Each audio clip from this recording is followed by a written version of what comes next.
So I want to thank our wonderful Friends of the Library organization for their ongoing FOL University lecture series. And to introduce today's presenter, I'd like to give a warm round of welcome to Friends of the Library President, Pam O'Connell.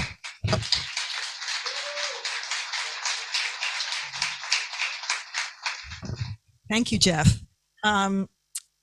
So welcome to here to everyone in this room and to dozens of people who are watching on Zoom.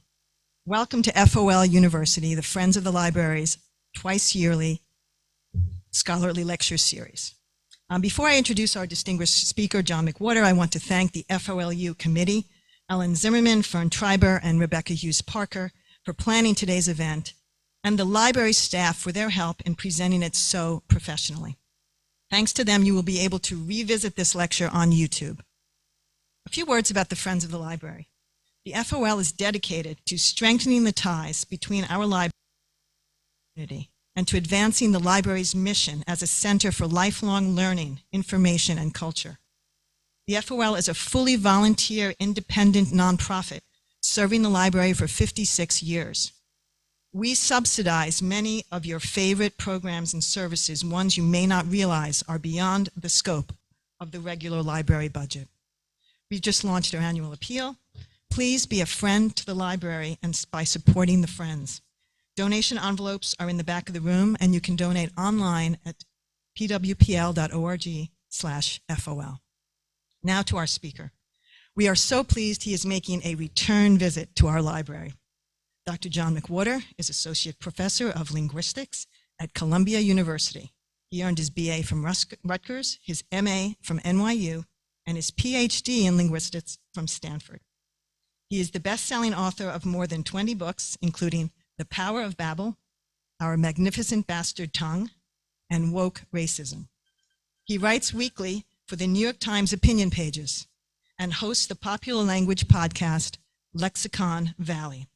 Here to explain the history and oddities of our alphabet in a lecture that he is giving for the first time, Dr. John McWhorter.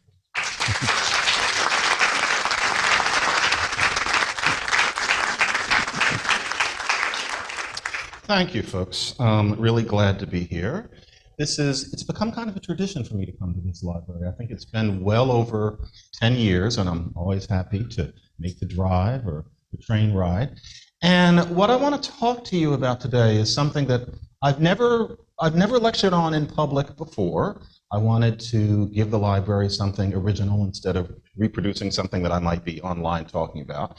And I want to give it to you because it's something I find truly fascinating. There isn't much call for it usually, but it's a really intriguing topic, which is the nature of the alphabet, which is a more interesting thing and a much less fundamental and even intuitive thing than you might think. The history of the ABCs, and they can seem so elementary. It's one of the first things you learn, and we sing that little song, and it seems to be this inevitable order, A, B, C, D. How that happened is the most magnificent story of history and contingency and even mistakes that you can possibly imagine. Those 26 letters, there's a story behind every one of them. I'm not going to tell 26 stories, to be honest, because you think you want that, but you don't. Somewhere around E, it would be kind of, some of the stories are more interesting than others, and I want to go for general principle rather than mindless exhaustiveness. But the history of the alphabet is a funny thing because it's not something that human beings naturally come up with, to have symbols for sounds. If you create a writing system, the first thing you think is that you're going to draw things. That's what human beings do. They've done that. We've done that for the entire existence of our species, possibly. But, the issue is how far does it go? Does it catch on? And as far as we know, writing is only invented about 5,500 years ago. Homo sapiens is thought to go back 300,000 years. And so that would mean that if the whole time span of humanity were 24 hours, then writing would have been introduced at 11:54 p.m. So that's how late writing comes. Language is just talking. Writing is an artifice that comes later, as magnificent as writing is. And the truth is, slowly, I'm starting to say this publicly now because I can tell it's going to be accepted in about 20 years. Probably human beings have been speaking for about 2 million years, because speech would have begun not with Homo sapiens, but with Homo erectus. And if that's true, and you redo that little comparative calculation, if humanity is 24 hours, then writing, based on the new calculus, is only sometime after 11:59 p.m. So it's a very new thing. But when people come up with writing, what they first do is they draw pictures. And that's, for example, what the Egyptian hieroglyphs are. That is the basis of what the Chinese writing system is. Of course, it's gone further, but that's the basis. And what you see when you examine the process of the hieroglyph system in particular, or the cuneiforms that came before that, but everybody knows what the hieroglyphics look like. What you see is that they draw pictures. It's obvious that they realize early on that that can only take you so far. How do you draw a picture of yesterday? How do you draw a picture of already, etc.? And so you start having abstract forms. And so there's a picture of a hand, and then they start using that picture of a hand to mean power. Okay. But even there, you might want to know, what are some of the sounds in what's being symbolized here? Can you have a little bit of help?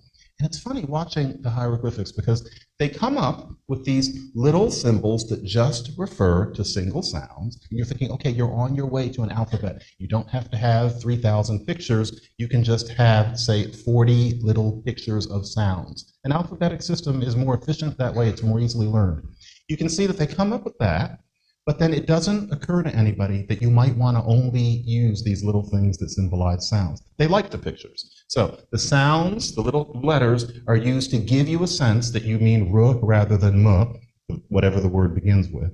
But that's just the way it stays. Nobody thought, why do we need the pictures at all? And you can kind of put yourself in the mind of the people involved. The pictures were associated with culture. They were fun to draw. Nobody knew anything different. Nobody knew from an alphabet. There existed no alphabet anywhere in the world. It wasn't something intuitive. You know who came up with it? It was workmen. It was semi-literate workmen in Egypt, probably to build the enormous things that we associate with the culture. These are people who probably did not know the hieroglyphic system well, because that system was designed to be used by an elite scribal culture. Here are these workers, and probably at night when they're not working, they, like many groups of youngish men, want to scribble things on the walls, and that's what they did. But how do you do it if you don't really know the hieroglyphic system? Somebody, we'll never know who, but somebody among these workmen figured out, why don't we take the first sound of a hieroglyphic and have that hieroglyphic mean the sound? So if water begins with M, so for any of you who been to Hebrew school, etc., you know Mayim in Hebrew. Well, this is a Semitic language they would have been speaking, and the word for water would have begun with M. It would have been Mem. Okay, why don't we always draw water, and not to mean water, but to mean M? That's an insight with massive potential, but it was only developed by these workmen. They came up with a whole bunch of these, and they didn't draw any pictures. They just used the pictures to indicate sounds. That's the first alphabet. And so the first alphabet is developed by these anonymous workers in Egypt at a certain point. And then this spreads throughout the entire Middle Eastern region as we know it today. It develops somewhat. Some new letters are developed. And after a while, the Phoenicians catch on to it. The Phoenicians were an interesting people. They spoke a language that might as well have been Hebrew. They were a Mediterranean people. The quirk of that culture was that they were very businesslike and they traveled a lot. So the Phoenicians certainly got all the way to what is now Portugal. They may have gotten all the way up to what's now Denmark, but they traveled. They were very successful merchants. When you do that much business, and you do that much business that well, you might want to have an efficient writing system, and not one based on thousands of pictures that only a few dozen people can really master. If you find out that there's this alphabetic system, well, maybe you want to use that too. That is what they did. And so the Phoenicians took this alphabet, they streamlined it and systematized it, and they used it for their business dealings. Like most cultures, the Phoenicians eventually passed away, but this way of writing, this new way of writing, got passed like fire to various people, and it's why we use it today. And so, for example, the Greeks. If the Phoenicians' quirk was that they wanted to do business, one of the quirks of the ancient Greeks is that it's almost as if from the beginning of the culture they wanted to write. So there are earlier Greek writing systems that didn't catch on, and whatever that cultural mean was, caught on to what the Phoenicians were doing. Phoenicians and Greeks were alongside one another in Cyprus and a couple of other locations. And so as a result, the Greeks take the Phoenician alphabet and they adapt it to their purposes, which included that they spoke a very different language. Phoenician, you can think of as Hebrew. Greek, you can think of as Greek. They are very different languages. So it's a related, but it's a different alphabet. Then the Greeks pass it on, and I want to say to the Romans, but that would be going a little too fast. The Greeks first pass it on to the Etruscans. The Etruscans are a now gone culture who basically ruled the day in what we now consider Italy for a very long time, a very developed culture of a kind that would have seen what the Greeks were doing and been envious and taken on their alphabetic system. So the Etruscans took on the alphabet, gave the letters the names that we're familiar with today, although the sounds have changed in our names of them. And the Etruscans were the ones who passed it on to the Romans. The Romans create an alphabet that looks very much like what we're used to. That gets passed on to English. So that's the broad story of how the alphabet happens. From Egyptian workers after hours abbreviating hieroglyphics to the elegant, albeit messy, system of alphabet that we have today for English. And believe it or not, and I'm not going to talk about this broad aspect of it for too much longer, but believe it or not, what I'm giving you from the perspective of a map is this alphabet going from Egypt and then into Europe. That alphabet also went eastward. It was used first to write Aramaic, which while today very much a minority language, was a ruling language of empire in that region for a long time. The Aramaic alphabet was the seed for the writing system that took hold in India and in Southeast Asia. And so those alphabets that you see, like on certain menus or the Indian languages and their alphabet, all of that traces to this business of people in the Middle East creating symbols for sounds and it being passed from culture to culture because it was so efficient. So between our alphabet and the writing on, say, a Thai restaurant's menu, they come from the exact same place. And that's the only alphabet. Any other alphabet in the world is modeled after ours. So you see ours and maybe you create a different one. But in terms of that spark of creation, it only happened that one time in Egypt. The Chinese system is not on its way to becoming an alphabet. It's the way it is. The Mayans invented a whole writing system probably independently, but they were not interested in an alphabet. They wanted to draw pictures. They wanted to have the pictures symbolize syllables. They seem to be getting to the idea of an alphabet, but there's no reason to think that they ever would have. So the alphabet starts with these Egyptian work people abbreviating something they probably thought of as doing a kind of a trick. And here we are with our letters.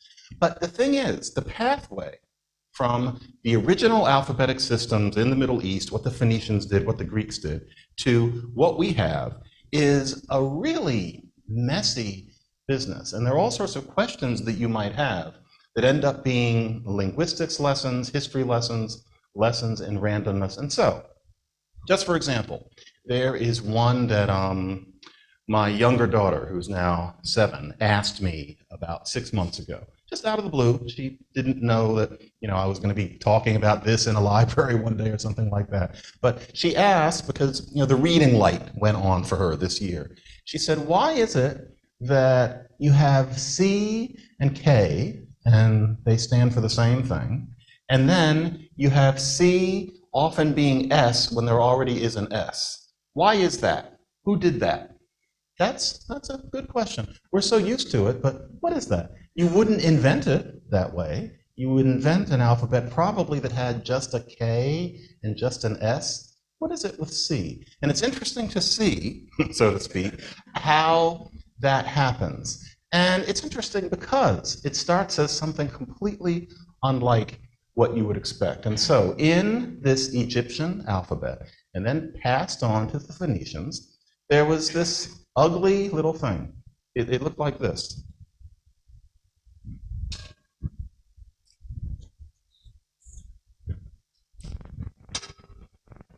It was that. And that thing was called a gomel by the Phoenicians. It's often said that that was supposed to be a camel. But as you see, that is not a camel, and just because people lived a long time ago doesn't mean that they couldn't have done better than that in drawing a camel. What it really apparently was some sort of throwing stick, people say. In other words, no one knows. No one knows what this thing was. But it was gomel. And the sound that it was for was the G sound. It was for g, not k, and certainly not s. So the Phoenicians have this. Now, that gets passed on to the Greeks. The Greeks don't know what the word gomel means, and so they call it gamma. And for them, this thing is a nice g. That's good for them. And it starts changing a little bit in shape. If you do this over and over again,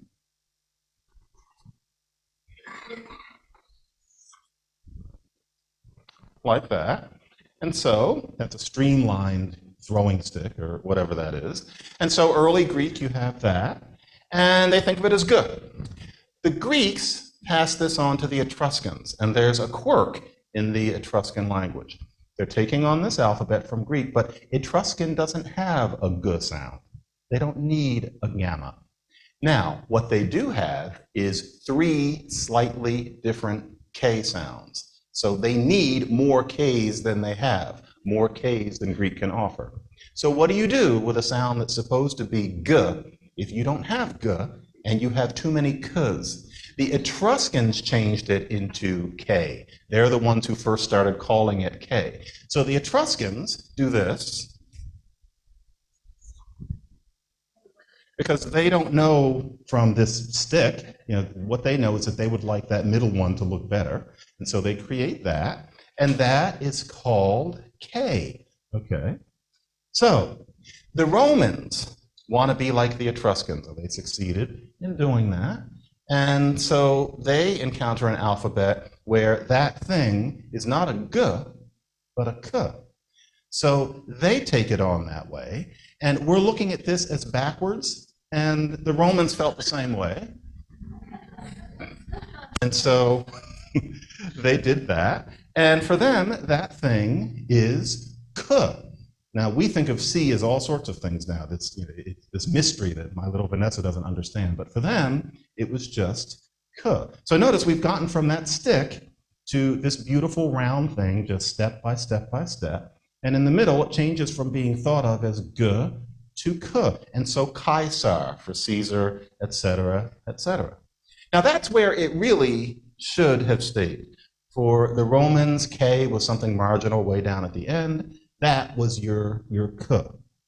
The problem is that when you have a writing system settle in, it tends not to change even though language does. You see this again and again. No writing system is ever revised to keep up with the way language changes. And language changes as inevitably as clouds change. Just like clouds are always moving in the sky, and if they don't, there'd be something wrong. Language naturally changes in that way. So you almost knew that Latin, for about 10 minutes, has that thing meaning k. But then Latin changes. Latin changes into, for example, French, Spanish, and Italian. Latin never died. It's being spoken right now as about 30 different languages. It changes, but that writing system is still used for all of them. And what was happening to k is that almost certainly, especially before E and I, k is going to become k. No one's going to notice it. It happens generation after generation, k. If you say k enough times, it starts becoming ch. K, k, ch. Ch, after a while, almost inevitably becomes sh. After a while, some people are going to pronounce sh as s. Natural progression. And so, k, k, ch, sh, s, all of that happens, and next thing you know, you have French But still, what was originally k is being written with that sound. And so that is why, for example, the word for dog is cave canem, beware of the dog in Latin. And so k. In French, that word is chien. It's the same word, it's just the Latin word said over and over again over 2,000 years. Chien, okay. But notice that the French word is still spelled with a C. Or in Latin, a process, a processus. In French, that word is processus.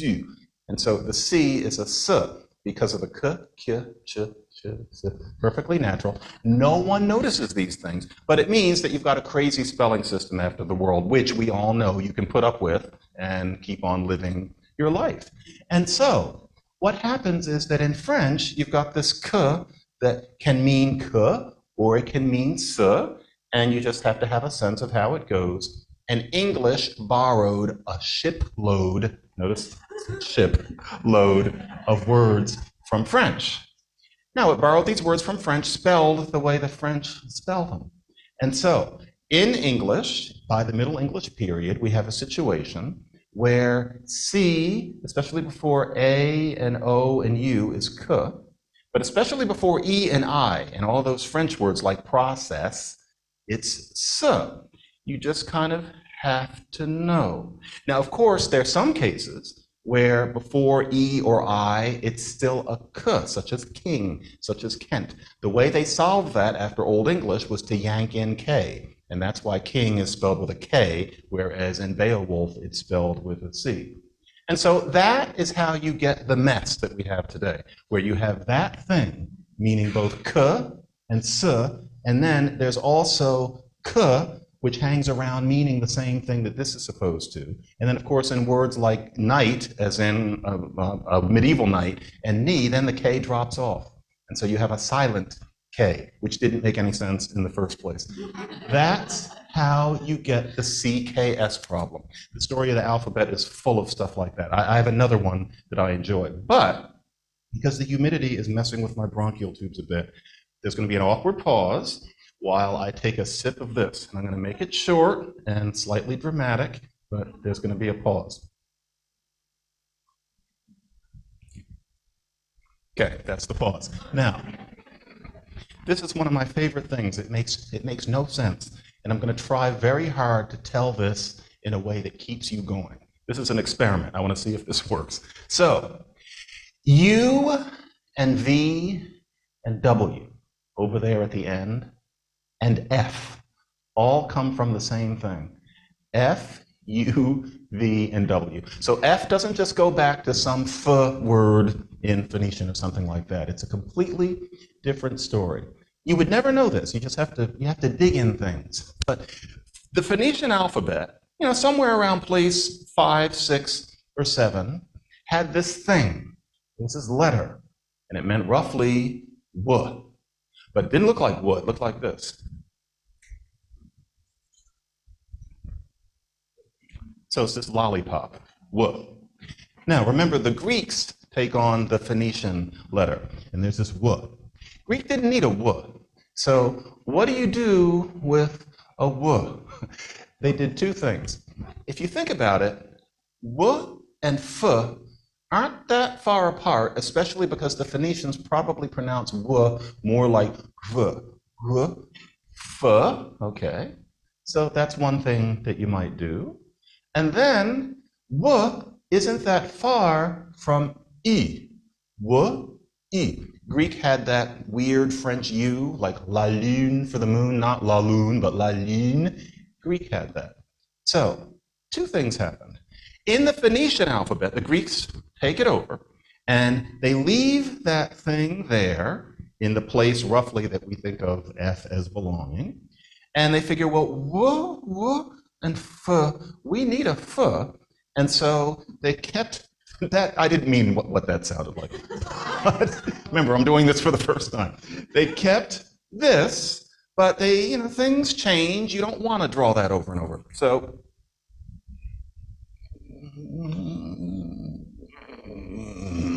kind of like that. And after a while, that gradually became, when you turned it around, became a F. So it became a F. That's where F came from. But the Greeks, taking this thing twice, they left it in place, then they took it again and threw it down to the end of the alphabet. And notice this is Y, U, V, and W are down near the end. They threw it down at the end for this U. The Phoenicians didn't need U. That's not a Semitic sound. That is something that would happen in French and German and Greek. And so, well, where are we going to put this U version of that? Well, down at the end. And so, down at the end, what happened to this was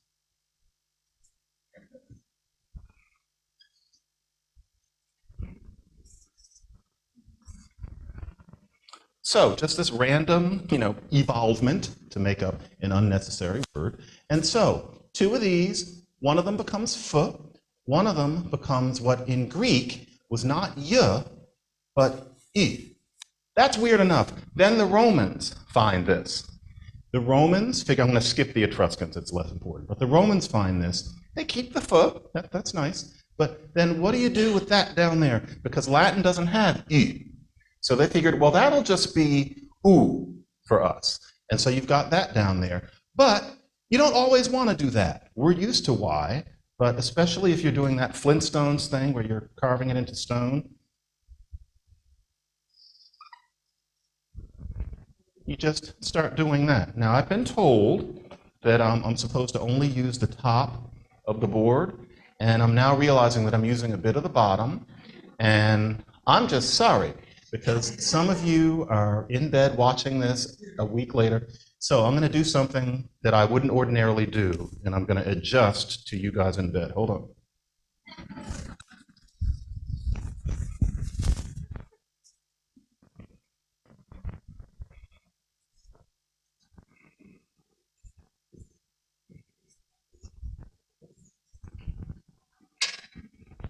So that's what happened. So for a Roman, you have the F there, and then you have that thing down at the bottom. But for them, it wasn't V. Latin doesn't have V. Latin has U. And so that down at the bottom meant U. Already in place where we think of U as belonging, but it meant U. Then all sorts of things happen. We don't have a V in Latin, but then after a while, you do. So for example, you say uale for a greeting. Well, that's like saying wale. And if you say wale a lot, it might become vale. And so a V develops. You've got this new sound, especially by the time Latin is French. But everybody is spelling in the same way. So you have this V thing. In Latin, notice that that's what makes the monuments look so funny. So Julius is Julius, because what they meant was Julius. But after a while, there is a V sound. And things happen bit by bit. You get used to things not working properly. And so in all of these late Latins and Romance languages, you have this thing that can mean either U or V. And what makes it even worse is that that's something that you would do naturally if you're on the Flintstones, if you're carving it down. Once you've got ink,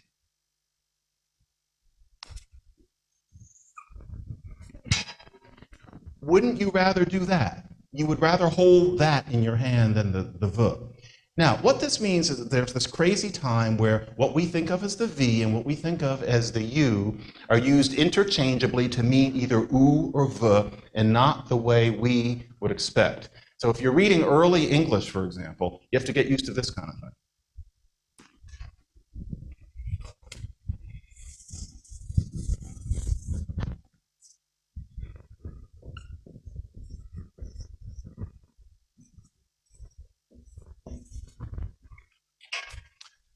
So the first word is under, and you see the V. It looks like wunder. What they meant was under. The idea was that the U symbol and the V symbol are the same thing, but at the beginning of a word, you use the V. If it's in the middle, you use the U. And so save looks like sawa in medieval texts because it's S-A-U-E. They meant save, but it was because it was in the middle of the word. Only later was the idea that one of them means U and one of them means v. And it could have gone the other way. There's no reason that it came out the way it did. But that only comes later. And then in the meantime, W happens because Latin didn't have a W until it did. Late Latin had a real W as opposed to an U. So they do a double U, or if you know French, W. It depended on which one you decided to double. And that happened as a doubling of those two things. And again, because it was new, it was thrown at the end. So U, V, and W are at the end, and they all feel kind of like the same thing because of this absolutely insane story. And that's why we have U and V. A medieval English speaker would have no idea why we would separate U and V. Samuel Johnson, the lexicographer, thought of them still, and this is just 10 minutes ago, this is the late 1700s, as variations on the same thing as he did I and J. These things are a matter of tradition. And so, it's always stories like that. It's the most contingent things. And there are even questions you wouldn't think to ask. And so, for example, A, B, C, D, E, F, G, He, I, J. Why not? G, He, I, J, K, L. You ever thought about E, F, G, H? What is that? You know, we're just kind of used to it. But really, that was just some mess too. And so, for example, Spanish, instead of F, Efe. This is something that goes back to Latin. L for L, M for M. Well, back in the day, H made sense.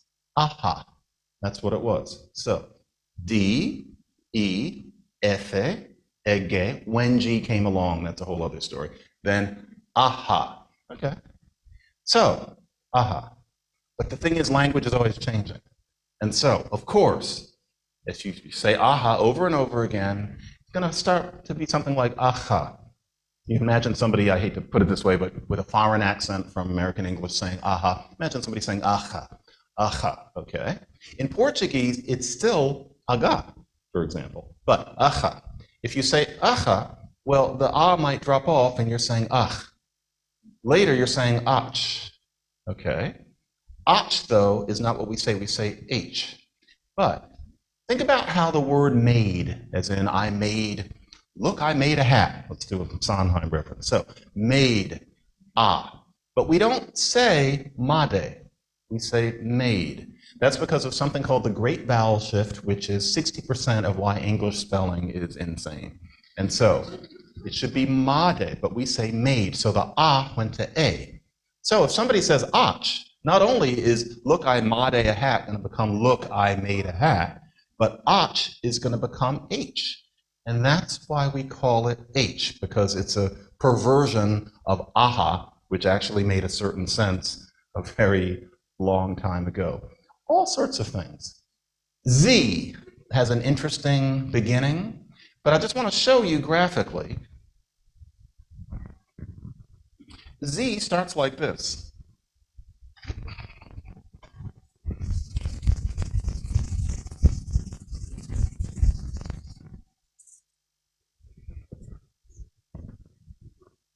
So that's originally Z because there is no capital I yet, because there's no such thing as a capital letter. So Z originally is that. It was supposed to be an axe. Now, it's a funny thing. That was called Zion. Some sleepy Greek, no offense if anybody in here is Greek, but some inattendant Greek person in adapting the Phoenician alphabet just made a mistake. It's supposed to be Zion. We're supposed to call it something like Zane today. But this Greek person thought that this other letter in the Phoenician alphabet, whose name was Tzadeh, for those of you who know a little Hebrew, Tzaddik, Tzadeh. They took that name instead of the Zion. They messed up. And they created history because Tzadeh in Greek becomes Zeta. And next thing you know, you have the Z and the Z. So Z is misnamed based on a mistake that this one person made, and it also impacted how S works. S is misnamed too, because it's just a mistake. And it starts out looking like that. It's supposed to be an axe, but as time goes by, It's one thing if you're doing something in clay, you're making some monument or something. But once you're writing on paper, wouldn't you rather like that? Because then you don't have to pick up the pen.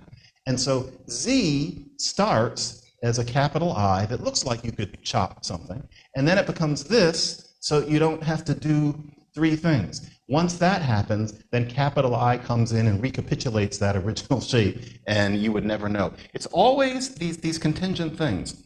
And so it's all these stories, and there's a story in every letter. Some letters, it's like they're trying to be dull, like M. Well, it looks like water, and they drew some water. Originally, it was vertical, then somebody made it horizontal. That's M. There's nothing else to be said about M. But then, with the other ones, all sorts of things happen. And so, for example, only A and G have lowercase versions of letters where it comes in two flavors. Think about how you can do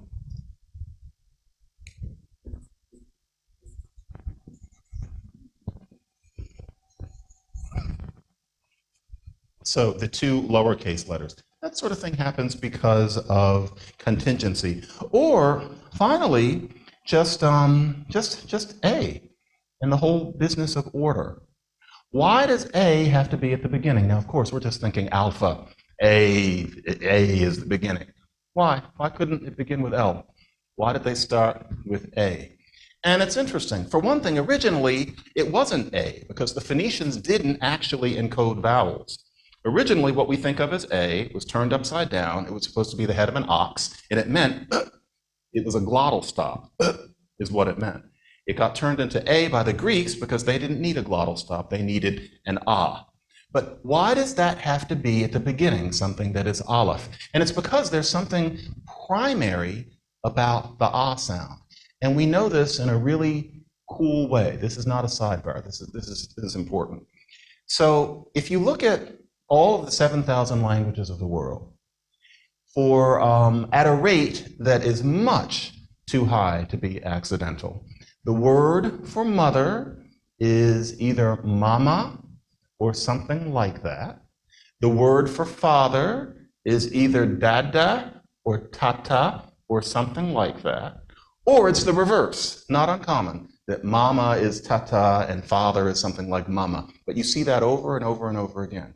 Now, the first thing to imagine is that maybe that preserves the first words ever. But the thing is, language is always changing, and there's nothing about words for mothers and fathers that makes that different. If language is always changing like the clouds, there can't be any words that survive from the beginning of time. Even that. Mama would become papa, would become bibi, would become shivit. That's the way these things happen. And yet, over half of the languages worlds, I let myself say that. Over half of the world's languages have this mama tata or tata mama pattern. And you know why that is? It's about anatomy, really. It's not that it's the same word carried along.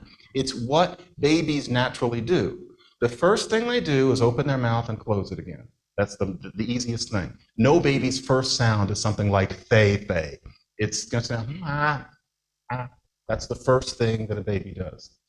That first thing, I watch that. It's the first sound, ma. Well, if the baby does that, and they do tend to say syllables 2 times, first it's ma, because it's the lips, and the first vowel is ah. It's the easiest one.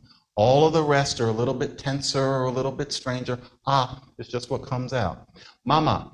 Well, if one parent is around the baby more than another, and let's face it, there are certain patterns, then mama comes out, and that parent will think, oh yes, that's me. You're calling me by my name, mama. Yeah, mama's here. Then what's the next thing you do? Well, you got that figured out. What about your alveolar ridge? Ta. That's going to be the next sound. Suppose there's another parent who's not around quite as much, but maybe he's in the back of the room. What is the name of that? Well, I'm your tata. That's the second thing that's going to come out. That's why that is. Ah is always the first vowel. So there was a natural sense that that must be primary, and so therefore A is the first letter of the alphabet. Or you're in a position to understand why next, I will not drag you through all 26, but why B, C, and D are next. Because remember, it started out as B, G and D. It was B, G, D. Anybody who takes one semester of linguistics knows that that was almost inevitable because those are your basic, what we call stop sounds. You do one with your lips, B. You do one with your alveolar ridge, D. You do one on your soft palate, G. It's also P, T, K, B, D, G. They're a natural series. Almost all languages have some version of them. And so, in the beginning of the alphabet, after you get the ah out, the next thing is what people would have thought of as the three most basic consonants, which were b, g, and d. G turning into k messes it up. But why they're up front there is because those are very basic consonants. Then you go to the end of the alphabet. U, V, and W are all the same thing, but they were kind of grab bag things that were tossed on at the end. X is a similar story. Y is what happened when the Romans took on this thing again, and they needed two, and they threw Y onto the end. Z was treated the same way by many languages. It wasn't a real sound in Old English, for example. So U, V, W, X, Y, Z, all six, especially once you get to W, you feel as a little odd. It's because they were odd letters that were thrown onto the end. In the middle, there are many other stories. But all of them are very interesting. I'm going to give you one more thing. You know that weird S? You know, I talked about the lowercase a and the lowercase g. There are two of them. There used to be that with S. And so if you look at old documents, or if you look at Shakespeare folios, it's, you know, loves, labors, loft, where you have that s that looks like a f. It's not a f. That thing was called a long S. And the rules differed from time to time and from language to language, but you know, roughly you used it when you had another S coming, or when you had, it was first or it was in the middle, but not at the end. So it was a kind of S that you used. So there were two S's, but it wasn't an F. And it's more natural if you see how the shapes actually developed. So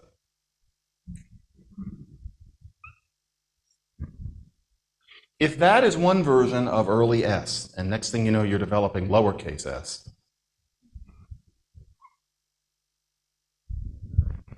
it's not so unnatural to choose that, and it's not so unnatural to want to put a decoration onto it. And so if you're going to make that a little better than that pasta, well, what are you going to do to it? Well, like that. But then people are going to get lazy,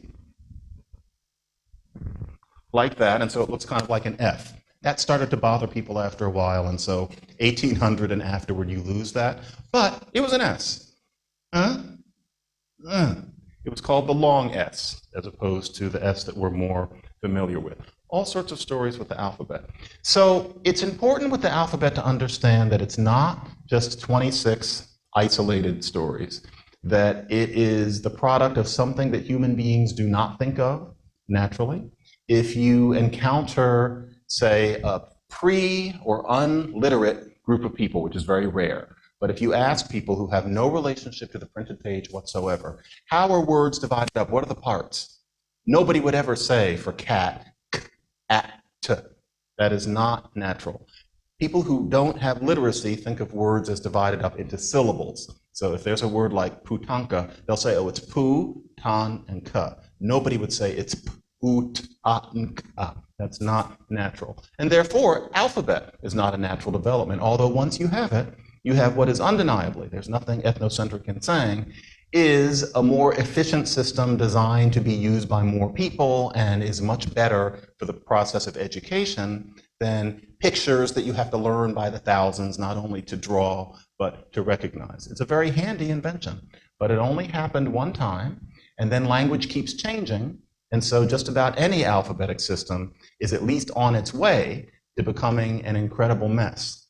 And hence, people want to know the story of the alphabet, because there is always a story, and in our case, 26 of them. I hope they've given you about 5.5, but that is the wonder of the alphabet.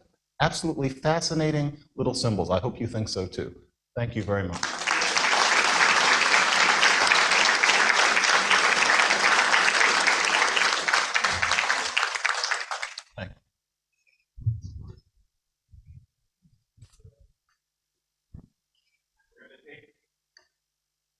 We're going to take some questions. I have one question here on Zoom I want to start with. Please raise your hand. I'll come around with the mic. We'll try to get to as many of these as we can. Thank you so much, John. That was terrific. I think it was a fascinating lecture today. It is. I love this subject. So here's the question. When we put letters together to create words, we write from left to right. Asians write from top to bottom and right to left. I had read somewhere that the writing that would eventually become the English language was once written from right to left. Do you know if that is true? And if it is, why it might have changed to the current left to right? I am not aware of any Anglophone English writing system that went from right to left, but it's perfectly natural to want to write from right to left. And originally that was the case in the Middle East, and still in many languages there is. The Greeks often wrote from left to right to left to right to left to right. They just kind of kept going around because that felt more convenient. Some of these things are a matter of chance, but there is no particular reason that left to right is the inevitable system, as we know from many people who have never heard of such a thing. But English, I'd put a lot of money on no, and I've had enough coffee today. It's not that I'm forgetting. No. Okay. I'm going to ask another one here, and then I'll come around to some of the hands that are up. You mentioned I and J, which in some situations can be the same sound. Could you talk a little bit more about them? Oh, yeah. So you have your I. So justice. And so justicius or something like that. You say you enough, it's going to become ju. It's kind of like in Spanish, yo, and that means I. In many dialects of Spanish, it's yo. Or many Spanish speakers, if they have an accent in English, will say ju instead of you. That's normal. And that's what happened with Latin. And so what originally was written with an I, a nice pretty capital I, a lot of those words started being pronounced, especially in Romance languages, with the j. So the question is, what are you going to do about it? After a while, an impulse arose to actually have what was thought of as a kind of I that you use when what you really mean is j. And as a result, J, what that originally was J-I. It was the I that is J. Jai is what it was. Imagine in a British accent. And so, that's a Jai, and we call it a J. And so that's oversimplified. But J is a J-I because they weren't seen as separate phenomena. And that's why in those same Shakespeare folios, say King John might be spelled with an I, and why Samuel Johnson has the I's and the J's all together in the same section. The idea being to him that a J is just a J-I. And even we can feel that to an extent because they're next to each other, but there's a reason that they're next to each other. Okay, thank you. There's someone over here had a question. Yeah, here you go. Oh, thank you. First, I want to apologize for having come in late. So I don't know if you discussed this already, but the reason I am late has to do with letters, and those letters are L-I-R-R. So that's why I'm late. So here's my question. Actually, I was having a discussion last night with somebody about Shakespearean English. Now, off the coast of the Carolinas, there was an island where they still speak Shakespearean English from that day. It's arrested. So this person was telling me that there's tons of puns in Shakespeare, and we were talking about Othello, and he talked about the word meat. So we pronounced M-E-A-T, but they would pronounce it mate. So that kind of punning, I don't think we're understanding, and we're missing a whole other stratum of Shakespeare because we don't get it. Mm-hmm. Could you comment on that? Yeah, I'm sorry to have to say this because you want that to be true, that Shakespearean English is preserved here, but that actually, no offense whatsoever, it gets around all the time. That is a complete myth. And the way that you know it is because even if somehow Elizabethan English had been transplanted here, it wasn't, but suppose it was, it would have kept changing. And so when we would listen to the people now, we wouldn't hear the Shakespearean English because it would have gone on its own way. But that's often said about Appalachian English about some of the English is spoken off the coast of North Carolina by whites. It's said about Gullah Creole that it's Shakespearean. Now, of course, in any tributary of English, there are going to by chance be some preservations of old things. And it's easy for somebody to think, well, there's this and this and this. Well, then this must be Shakespearean English, but it doesn't characterize all of the language. In terms of the great vowel shift and meet and mate, a lot of that does mean that what's supposed to be funny in Shakespeare just can't reach us because things don't rhyme the way they used to. It's, and I know we live under this idea. We're often told that the reason Shakespeare can be so dull, and let's face it, the reason Shakespeare can be so dull is because we don't see it performed properly. And people will say, well, it's better when British people do it, etc. And all right, but I remember seeing the Royal Shakespeare Company doing As You Like It. It was better. It was very crisp, and you could get most of it. But I remember whenever it was supposed to be funny, these poor, perfectly trained people, they're crisp, they've got all this stage business, you had no blessed idea what they were saying. And a lot of it was just because what was a pun to them, to us, might as well be in Slovak. Yeah, it's just, you just can't do it. So yeah, but no Elizabethan Shakespeare. I wish that were true, but somebody needs to get that off of the internet. Okay, another question. Mine is much less erudite than hers and much more basic and simple. You started out saying that the Phoenicians were some of the first to start using sounds. Is that the origin of the word phonics? Or is that just coincidence that you have those two F sounds? No, that's a coincidence. They spread the alphabet around the world, but that's a different root. Phon is Greek. Yeah. It's a nice idea. Okay, we have another question. Yeah, going back to the history of the Middle East, of the origin of languages, I have, and I'm also Rutgers BA in NYU. Oh, wow. I have to mention that. Can you say a few words about where the Armenian alphabet fits in all of that? Yeah. The Armenian alphabet is taken up from what really goes back to this Aramaic alphabet, which doesn't look as much like the Hebrew alphabet as you might think. The original Hebrew alphabet was something quite different, and this Aramaic alphabet ended up having a major effect. Armenian, like Amharic down in Ethiopia, takes a cue from that. But once the Armenians took it, they ran with it. And so it's clear that the Armenians wanted to do their own thing, but originally it traces to that Aramaic thing that got around because Aramaic was the big lingua franca. That's different from the Armenian language. That's a whole other story, but that is the writing system.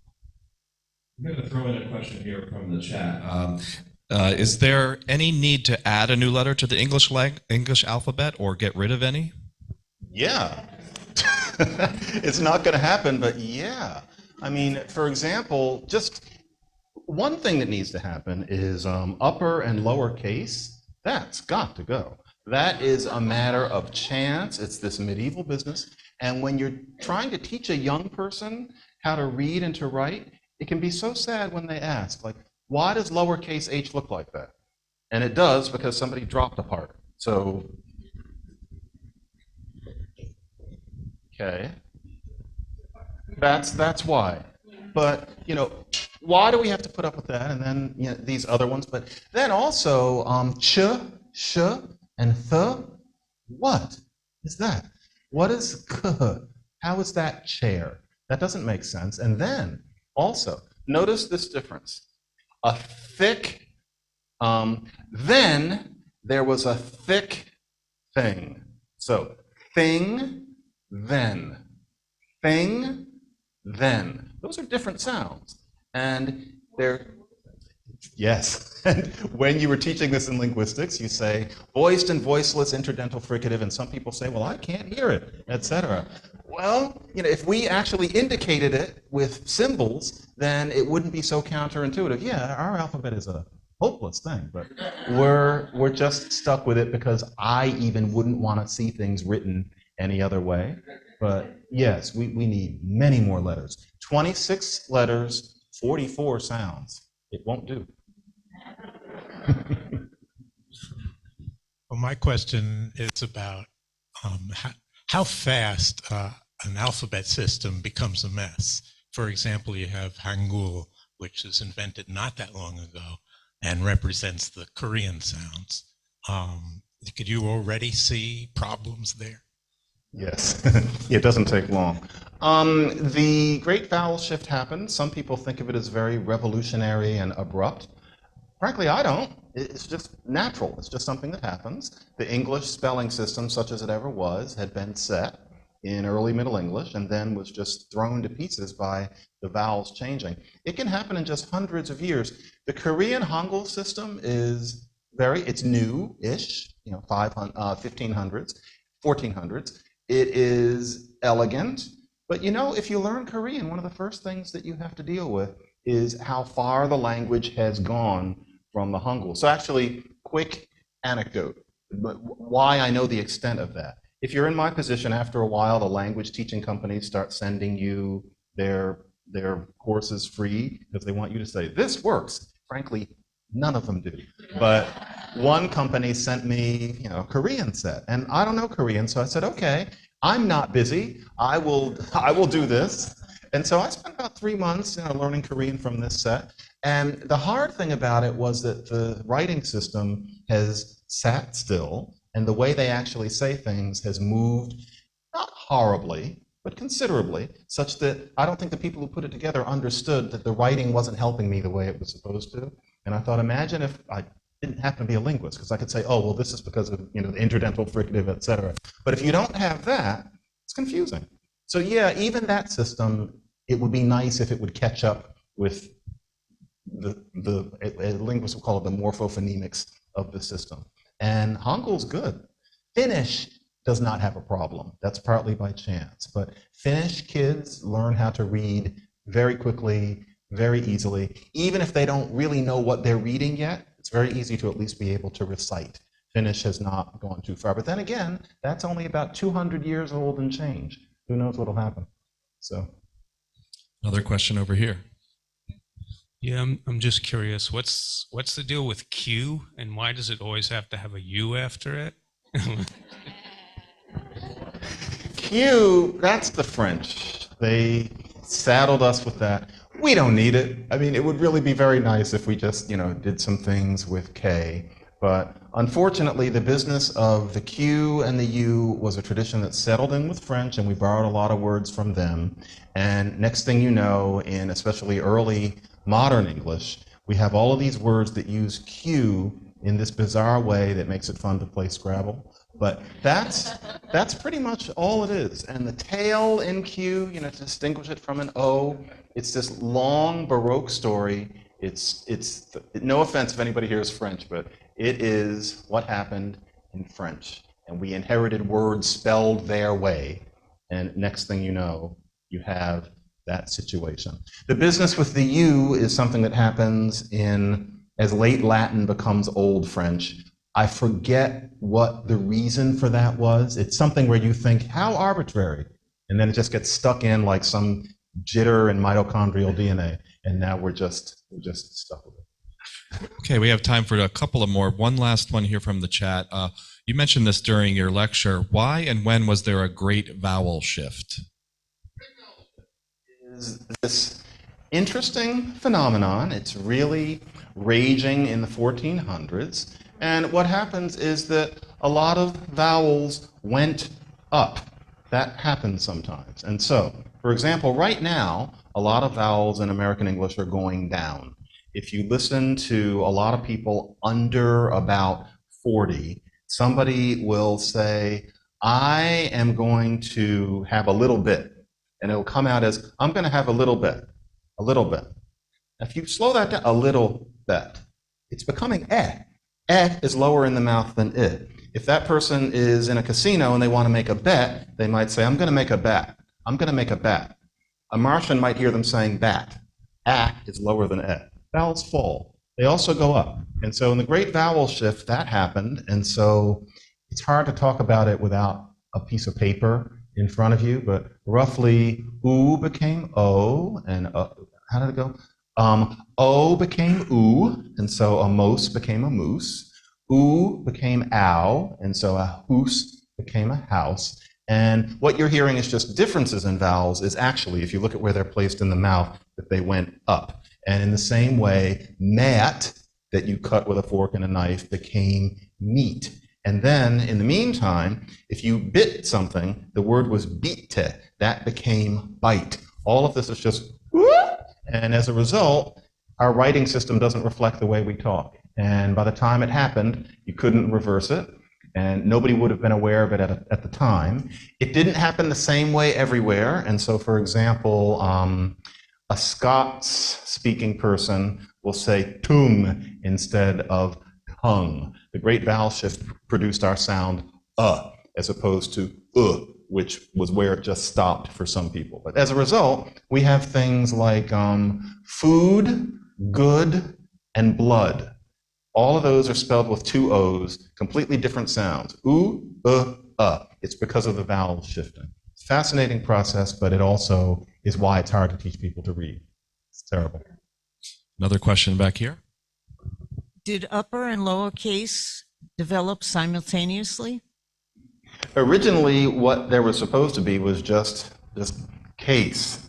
But then there was an idea that you might want to have a decorative, wonderful letter that is at the very beginning of some page or some passage, and that would preserve the original state, while what we think of as lowercase was a more writer-friendly kind of letter that started developing, especially under Charlemagne, because people are writing on paper. So you have these new, easier to write versions of letters, and you preserve these capital ones as decoration. Then gradually the idea settles in that you use the capitals at the beginning of sentences, and then it varies from culture to culture whether you use them with proper names, etc. But lowercase starts as what was just supposed to be the new letters, but then the old ones held on as decoration, and then people settled on a notion that you were supposed to have both kinds. And you can imagine this just going I don't know who I'm looking at, but step by step by step, and now we think of it as the most natural thing in the world. But a writing system doesn't have to be that way, as we know from, frankly, all the others. It's just an arbitrary thing. We have upper and lowercase. The last lowercase letter to develop was L. That one was avoided because it looked too much like one, etc. But finally it settled in all of its splendid confusingness. I saw a hand over here. We'll take one more question. Okay, see a hand up front here. I'm just curious about words like close and close and house and house. That just the hardening of the S changes the meaning totally.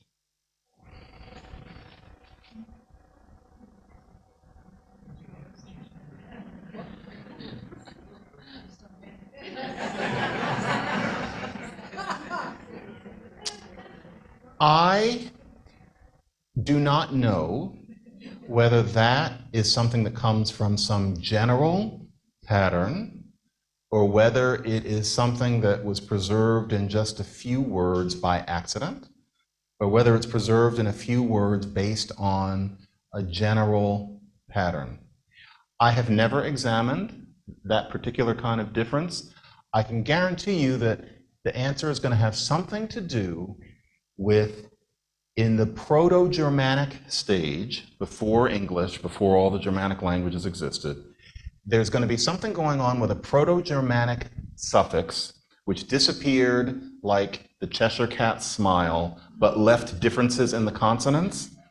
I don't know which suffix because my expertise in Proto-Germanic is limited. Like I know a little, but not enough to tell. But why that happens is because it used to be that it was something like closen and closian or something like that, and now it's just become close and close. So that is how you get, for example, a tree falls and you fell it. You drink something or you make somebody drink something and you drench them. Or you clean and you cleanse. All of that is because of long gone suffixes. This is one of those things, but I don't know what I don't know what suffix, and you know I'm going to look it up tonight, but that's too late. So it's going to be that sort of thing. There's the best answer I can give.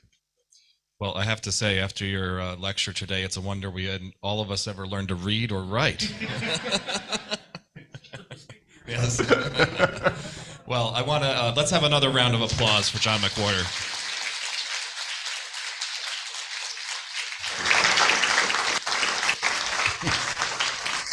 So thank you so much. I want to thank our friends at the library, Pam O'Connell, the other Friends board members that are here.